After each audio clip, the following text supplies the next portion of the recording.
So, you've probably been told that English food is awful, but what could be further from the truth? In this video, I'm going to defend English, in fact British culinary culture, seen by the rest of the world as stodgy or overcooked and tasteless. English food, known as grub or scran by the natives, is actually the best you can eat. Now, I get a lot of crap about how English food is, well, not as good as European food, especially that as I live in Spain, but not as good as foreign food in general. So here I'm going to stick up for bangers and mash and all the other things that make British food the best. Hi, this is Mikey and welcome to this YouTube video. In this video I will go through the three most popular traditional English foods, concentrating on the ones that Johnny Foreigner complains about the most. Now, it is fair to say that other countries have some great dishes.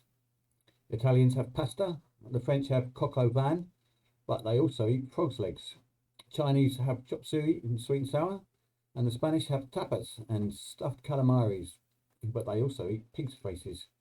And it's also fair to say that if you go to the UK, you're going to find a lot of Indian restaurants as well as Chinese and a lot of kebab shops. And it is true that us Brits as a nation have embraced foreign food as far back in time as before the Romans, and have even gone as far as having certain idiot politicians naming chicken tikka masala as our national dish. But that was back in 2001. Even though tikka masala is an English invention, it's still thought to be Indian food and comes under the general heading of curry. So let's start with breakfast. Traditional English breakfast it is difficult to argue against a full English breakfast. It usually consists of eggs, bacon, sausage, black pudding, fried slice, mushrooms, baked beans, and buttered toast, all washed down with a nice cup of tea. Now, what is wrong with that? Apart from, of course, the cholesterol. These things are found in practically every country in the world, in one form or another, but it's the combination that makes it so tasty. A full English is also the best hangover cure known to man, and a great way to start your day. At lunchtime, what we call dinner time, we eat roast, especially on a Sunday. Now, probably the main reason why non-Brits don't like a full English roast dinner is that they've never had one. I've heard so many people say, oh, an English roast dinner is rubbish. You people don't know how to cook. And then you ask them if they've actually ever had one. And they say, no, of course not. We don't have that rubbish here. So you take them to an English pub and get them a roasty with all the trimmings. Roast beef or chicken or pork or lamb is most traditional. Although I'm veggie, so I skip the meat. And I just stick to roast potatoes, carrots and parsnips. And then vegetables such as peas or sprouts. And sometimes stuffing, which is a sort of biscuit or dumpling made of herbs and spices. Not to forget, of course, Yorkies, Yorkshire puddings, which for those of you who don't know are a type of pancake, although they don't look like a pancake, but are made from the same mix, basically eggs and flour and milk, except that they're baked rather than pan fried, and all this covered in gravy, which is a sauce usually made from the meat juices left after roasting, mixed with water from the boiling veggies if you do it right, and then thickened using flour or corn flour and other added seasonings, although most people buy gravy mix in cubes or granules these days. And so guess what? Once the naysayer has tried it, they want to go back again, and they go on and on about Yorkshire puddings and how great they are, and gravy and bitter beer.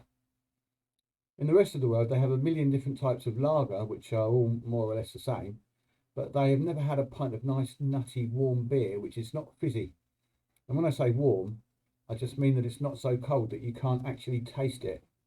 We don't actually put it in the microwave before serving, although this is what many people might have you believe. I might well do another vid about British beer, but I'll leave it for now. And then the crowning glory, of course, which is of course rhubarb crumble and custard. Fuck that business of tiramisu and souffle. Give me a jam roly-poly any day. In the afternoon, we're supposed to have tea and scones, or scones, apparently, which is another thing our global neighbours, our global neighbours don't understand, even though we don't very often take afternoon tea anymore. But anyway, who doesn't like a nice scone? Sometimes I say scones, sometimes I say scones. With strawberry jam and tea made properly in a pot with a cosy and actually boiling water. And putting the milk in first, which is important, so as not to scald the milk, and lifting your little finger when you drink it from a cup and saucer.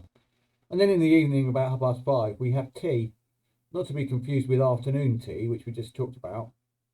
Some people call this dinner, but dinner is about 8, and you probably only have either one or the other, unless you're a hobbit. Tea involves another British classic, which is fish and chips from the chippy, with mushy peas wrapped in newspaper. Usually cod or plaice, but deep fried with batter, which is basically Yorkshire pudding mix, which provides a crispy golden coating to the fish when fried.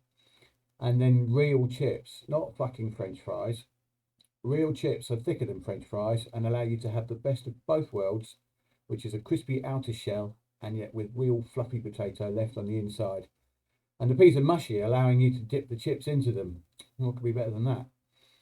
And then, of course, at night we eat curry, which is an English invention anyway, or sometimes kebabs, after the pub is shut, naturally. So, there we are, the 3 most commonly complained about English foods that give us an undeserved reputation in the rest of the world. And here are some more foods that are not quite so well known. These are some of my personal favourites. Toad in the hole. No, this is not made from frogs, but sausages. Veggie sausages in my case. Baked in Yorkshire pudding mix and served with vegetables. Pork pies go to make up a ploughman's lunch, along with cheese and pickled onions. Shepherd's pie, not made out of shepherds either, but from lamb. Corn for me. Minced and cooked with onions and gravy and topped with mashed potato. Cottage pie is the same as shepherd's pie, except that it's made from cottages, or sometimes beef. Then there's bread and butter pudding, a dessert made from bread and marmalade, baked in a mix of milk and eggs, and sometimes with currants too, and cinnamon and lots of sugar and stuff that's really bad for you.